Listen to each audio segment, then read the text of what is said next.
Chhatrapati संभाजीनगरच्या CIDCO N3 परिसरात भर दिवसात धक्कादायक चोरीची घटना समोर आली।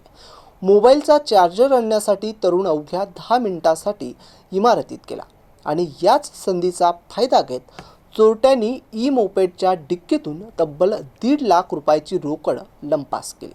विशेष म्हणजे चोरट्यांनी अवघ्या 22 सेकंदात डिक्की उघडून रोकड पळवली। ही संपूर्ण घटना सीसीटीव्ही कॅमेऱ्यात कैद झाली। सिडको N3 मधील RBL बँकेसमोर ही चोरी झाली आहे। रोजाबाग येथील शेख इजान शेख इसाक हा कंस्ट्रक्शन कंपनीत काम करतो। कंपनीच्या मालकानं SBI मध्ये भरण्यासाठी दिलेली 1.5 लाख रुपये रोकड त्यानं आपल्या मोपेडच्या डिक्कीत ठेवली होती। मोबाईलची बॅटरी संपल्यानं चार्जर आणण्यासाठी इजान जवळच्या कार्यालयात गेला आणि अवघ्या 10 मिनिटांनी तो परतला असता डिक्की उघडताच रोकड गायब असल्याचं त्याच्या लक्षात आलं। घटनास्थळी असलेल्या सुरक्षा रक्षकाने 2 तरुण घटनास्थळावरून पळून गेल्याची माहिती दिली।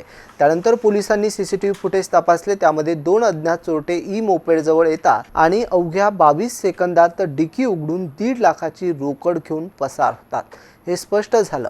या प्रकरणी पुंडलिकनगर पोलीस ठाण्यात गुन्हा दाखल करण्यात आला असून सीसीटीव्ही फुटेजच्या आधारे पोलिसांकडून चोरट्यांचा शोध सुरू आहे।